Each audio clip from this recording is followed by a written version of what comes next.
Hi, Betham family. Here we go. A very short communal update, some words of Torah, and for those who want to stay at meditation. The communal update, we have another milestone, or at least COVID milestone, part 2, this weekend. Tonight at 6:15, we gather on the field, on Ziering Field, for Kabbalat Shabbat and Mariv, the first time we've held a standard in-person Friday night service since before the winter surge. And we're excited for it. We're excited for the people who show up. And we hope that this trend will continue, in that our society and our neighborhood and our city will continue to operate safely with more and more cautious, hesitant, but responsible reopenings. That is our goal. It has always been our goal, and we appreciate all of your patience. We appreciate your abiding by our regulations as mandated by our task force, and look out for new announcements both in the YLE youth community with regard to daily minyan davening and Shabbat davening, and even other communal events coming up that will allow us, in small groups initially, to gather again as a community, which I know we need and I know that we are waiting for. So hopefully more will be coming soon. Okay, the Dvar Torah. Vegetarianism has never really been my soapbox issue. I don't pound the pulpit on it, at least partially because not only was I once a meat eater, I was a meat devourer. In fact, one of the shticks at my wedding for me and by some of my friends who love to eat steak together was that two of my friends dressed up in a cow costume and a third came onto the dance floor and pretended to shecht it as if we were having the most fresh steak possible. I ate lots of meat. At the time, I felt I was doing nothing wrong, eating kosher meat produced by a humane, kosher, reputable, defensible, supervised method of slaughter. And I would not have wanted someone moralizing to me about it at the time. Once I started to refrain from eating beef and poultry, a decision mostly fueled by ethical considerations, I held onto the choice as a personal stance of piety, not a choice I thought needed to be foisted on others with any sense of moral superiority. And I still mostly feel that way, especially since I harbor my own minor self-loathing for not going all the way to veganism. In some ways, I have more ethical concerns regarding how cows raised for their milk are treated compared to cows raised for their beef. Eating as a modern person is convenient and often a moral quagmire. Most of us take for granted that nearly any foodstuff is available year-round with a quick trip to Ralph's or a click on Amazon Fresh. We are mostly divorced from the land, from the sweat of the brow of the farmer that God told Adam would be his punishment for the sin of the Garden of Eden. Plenty of American kids are rather deep into childhood before they realize that the tasty burger comes from the death of that living cow, or that the chicken nugget once breathed. And that's not even taking into account the mess of modern Food Inc.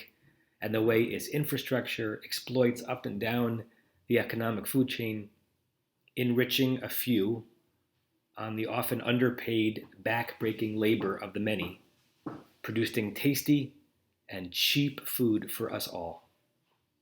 If you look closely enough at any food item, you will sadly find suffering and pain somewhere in its past. And so, if I moralize to anyone about food choices, it is to myself. It's really hard to be perfect in this regard. And yet, sometimes the Torah calls out to us across the ages, reminding us what Jewish eating was initially meant to be, and nudging us towards that aspirational model all these generations later. With that in mind, I want to share with you a poignant teaching by the Chatam Sofer, the 18th and 19th century sage from Bratislava, Slovakia, whose full name was Rabbi Moshe Sofer. And he might be turning over in his grave, knowing that he is being quoted by a spiritual descendant, me, of those against whom he railed angrily and powerfully, namely the early German reformers of Judaism. But I think we are ennobled when we learn from all, even from those who would never deign to learn from us. And in this instance, I find his commentary quite progressive and illuminating. He's commenting on the opening lines of the 11th chapter of Vayikra Leviticus within Parshat Shmini, our Parsha this week. And that chapter lays out the basic acceptable kashrut diet for ancient Israel, which of course has been since then both expanded upon and further limited, given the development of the world and also the development of the OU, the Orthodox Union, and the victory of stringency in some parts of the Jewish world. He's responding to the fact that the list of fowl and insects and fish and mammals begins with those we can eat rather than those we cannot. And for a text, the Torah, focused on ensuring its adherents don't violate negative precepts, a text around which we build a protective fence, why doesn't the list start with enumerating those animals we cannot consume? He says that it starts with the permitted animals, for even that permission to eat any animal is a leniency. It's a concession. It's a non-optimal stance. So before the text can limit permitted foods to a smaller category, which would be new information, the text first had to share the chidush, the novelty that yes, despite the ideal being not to eat the flesh of animals that lived and breathed, one is permitted, but only in a limited fashion, under these circumstances and within these categories. He doesn't explicitly quote it, but his comment harkens back to many commentaries on the Noah story, on the flood story, where it seems that God reverses an initial prohibition against eating any animals and permits post-flood humanity to do so, perhaps out of a concession for human bloodthirstiness, the idea being better that it be taken out upon animals and within ethical boundaries than upon one another, which was one of the causes of the flood itself, terrible human violence.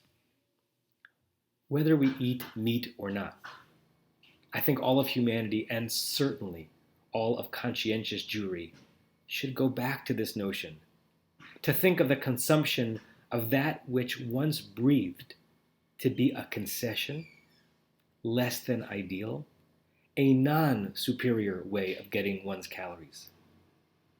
I cannot achieve the utter conciseness of one of my favorite authors and thinkers, Michael Pollan, who once ended a long New York Times Magazine article about food with this sentence, which is burned into my brain: eat food, not too much, mostly plants.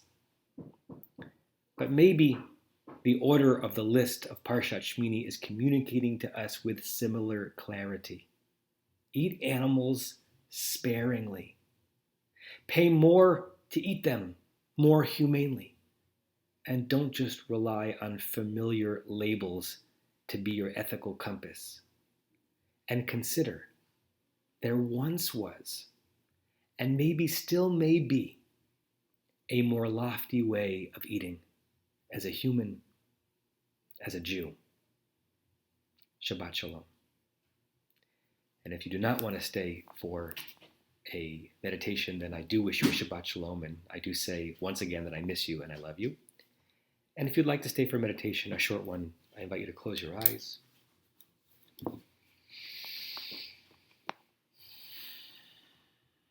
Take a few deep and cleansing breaths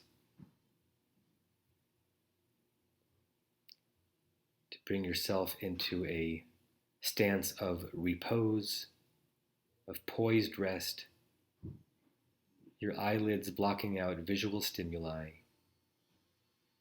your ears trying to push other auditory stimuli to the periphery,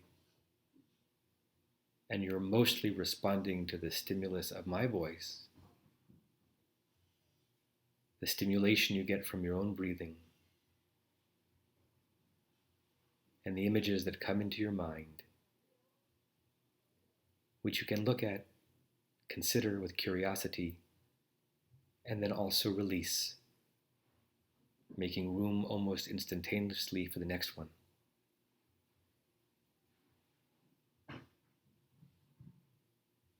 Many of my meditations during the Omer focus on the Kabbalistic, the spiritual and mystical notions of the Omer, the 7-week period between Pesach and Shavuot. We are in the second week of the Omer, which is the week of Gevurah, strength, which is understood by Kabbalah to mean discipline. One of the ways in which we experience God and respond to God is through Gevurah, discipline. And we are on the 5th day of the second week of the Omer, which means we are within Hod of Gevurah. Hod means splendor, but Kabbalistically it means modesty, humility, restraint. And when we are in Hod Shebagvura, we are invited to ask ourselves the following. Much more when we are disciplining others than disciplining ourselves, do we have a stance of Hod, of humility, of a little lack of certainty as we flex our muscles, execute our judgments, and try to bring discipline to ourselves and others? Do we do so with softness? Do we do so holding back? Do we do so with kindness?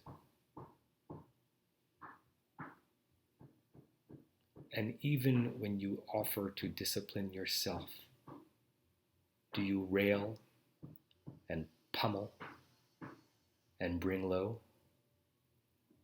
Or do you approach your own soul with Hod, with an appropriate not knowing,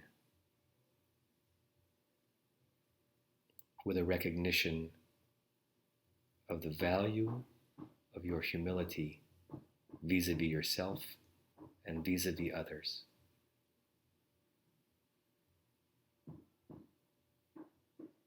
Let us enter Shabbat in the stance of Hod Shebagvura, alert to the need for Gvura, discipline and standards and expectations and quality, and alert to approach that in others and in ourselves with Hod, a light, tender touch, a forgiving, modest stance, and with a prayer that God's self, will turn to us in a similar way. Hod Shebagvura. Hod Shebagvura.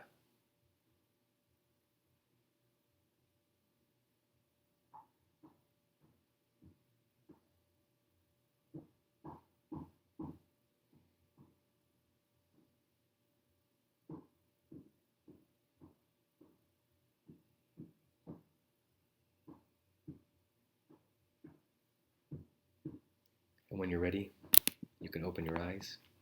And I say to you all again, Shabbat Shalom, and I miss you, and I love you, and I hope to see you soon.